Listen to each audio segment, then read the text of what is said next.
Friends, কেমন আছো তোমরা সবাই? আমি শর্মি। আমার নতুন আরও একটা ভিডিওতে তোমাদেরকে ওয়েলকাম জানাচ্ছি। দেখতেই পেলে শিহাবদিকে এখনও ঘুম থেকে উঠে পারেনি। অন্যদিকে আমি গেস্ট রুমকে একদম ক্লিন করে ফেলেছি, আর এদিকে রান্নাবান্নারও কিন্তু অ্যারেঞ্জমেন্ট স্টার্ট করে দিয়েছি। আর আজকে গেস্ট রুম ক্লিন করার কারণটা কি জানো তো? আজকে শিহুর মাসিমণি আবারও আমাদের বাড়িতে ফিরছে, সাথে তাকে নিয়ে আসছে আমার মামা। অন্যদিকে আমার মা আমাকে হুকুম করেছে আমার মামার আপ্যায়নে যেন কোনো রকম ত্রুটি না হয়। যেহেতু মামা প্রথমবার আমার বাড়িতে আসছে, সেই জন্য আমি একটু যেমন করে পারি তেমনভাবেই রান্নাবান্না করে ঘরদোর গুছিয়ে কিন্তু সব রেডি করছি। এই দেখো, রান্না করেছি নারকেল দিয়ে কাঁকরোল গোল গোল করে ভাজা, আর কুমড়ো আলুর তরকারি করেছিলাম, কুমড়ো অলরেডি গলে গেছে। এদিকে মাছের ঝোল করেছি আলু টমেটো দিয়ে। ইচ্ছা ছিল মাছের মাথা দিয়ে মুগের ডাল করব, কিন্তু সময় এতটাই কম, কারণ শিহুর পাপাকে 10টা 25-এ কলেজে পৌঁছাতে হবে। আমার আবার ক্লাস রয়েছে সেকেন্ড হাফে, এই জন্য মুসুরির ডালই করেছি পাতলা করে, আর ফাইনালি করেছি লাল লাল করে চিকেন কষা। আর এই সমস্ত তরকারিতে কিন্তু ঝাল দেওয়া রয়েছে, তোমরা বুঝতেই পারছো। মানে প্রত্যেকটা আইটেম কিন্তু শিহাবের জন্য আমাকে আবার আলাদা করে রান্না করতে হয়েছে। শুধু যে রান্না করছি তা কিন্তু না, এর সাথে শিহাব ঘুম থেকে ওঠার পরে ওকে ব্রেকফাস্ট করিয়েছি। শিহুর পাপা আমি সবাই খেয়েছি, শিহুর পাপা অলরেডি কিন্তু খেয়ে দিয়ে বেরিয়ে গেছে।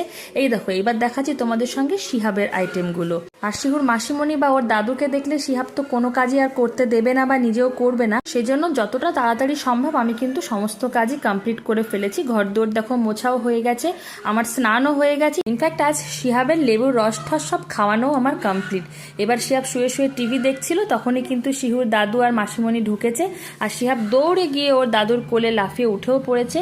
আর ঢোকার সময় মামা আর বোন ওরা দুজনেই প্রচণ্ড বৃষ্টিতে ভিজেও গেছে, সেজন্য আমি বললাম আগেই যেন ওরা একটু স্নান করে ফ্রেশ হয়ে নেয়, তারপরে ওদেরকে আমি খেতে দিয়ে দেবো। যেহেতু ওরা অনেকটা জার্নি করে এসেছে, তো চলো শিহাব দাদুর সাথে একটু গল্প করুক, সেই ফাঁকে আমি ঝটফট করে একটু ওদের জন্য শরবত করে ফেলি। আর এদিকে দেখো, মামারা শিহাবের জন্য নিয়ে এসেছে মিষ্টি, আমার জন্য এনেছে কুমড়োর ফুল নিজেদের বাগানের, আর বাগানেরই ভেন্ডিও নিয়ে এসেছে। অন্যদিকে মামি বানিয়ে দিয়েছে তালের বড়া, যেহেতু এগুলো আমি খেতে ভালোবাসি। তো চলো, এই দেখো শরবত বানানো হয়েও গেছে, মামাকে তো অলরেডি দিয়ে দিয়েছি। আর এবার নিয়ে যাচ্ছি বোনের জন্য, বোনের স্নানও হয়ে গেছে। যেহেতু অনেকটাই ভোরে ওরা বাড়ি থেকে বেরিয়েছিল, হয়তো এতক্ষণে ওদের অনেকটাই খিদে পেয়ে গেছে, তো সেই জন্য ওদেরকে আমি এখনই লাঞ্চটা করিয়ে দেব। এখন টাইম হচ্ছে মোটামুটি ওই 11:30-12টার মতো বাজছে। তো যেহেতু 12টার মতো বেজেই গেছে, তো শিহাবকেও আমি ওদিকে স্নান করিয়ে নেব যতক্ষণে মামা বোনরা খাওয়া দাওয়া করছে। ভেবেছিলাম তো শিহাবকে স্নান করাবো, কিন্তু তার দাদু তার মাসিমণি এখানে খেতে বসেছে দেখে সে আর কোনোভাবেই এখান থেকে উঠতে চাইছে না। রোজ রোজ তো আর লোকজন পায় না, যখন পেয়েছে সেই জন্য আমি আর বারণও করলাম না, ওদের সাথে অল্প অল্প একটু আধটু খেয়েওছে। তো যাই হোক, ওকে যেহেতু স্নান করানো হয়নি, তো তারপরে কিন্তু ওকে স্নানও করিয়ে দিয়েছি, একটু আমি লাঞ্চও করিয়ে দিয়েছি, সাথে একটু ব্রেস্ট ফিট করিয়ে। আজ আর ওকে ঘুমের জন্য জোরাজোরি করছি না, কারণ দাদুকে তো রোজ পায় না, মামা আবার বিকালের ট্রেনে বাড়ি ফিরে যাবে। তো সেই জন্য ওকে বললাম তুমি দাদু মাসিমণির সাথে খেলাধুলা করো, আমি এবার কলেজের উদ্দেশ্যে বেরোই।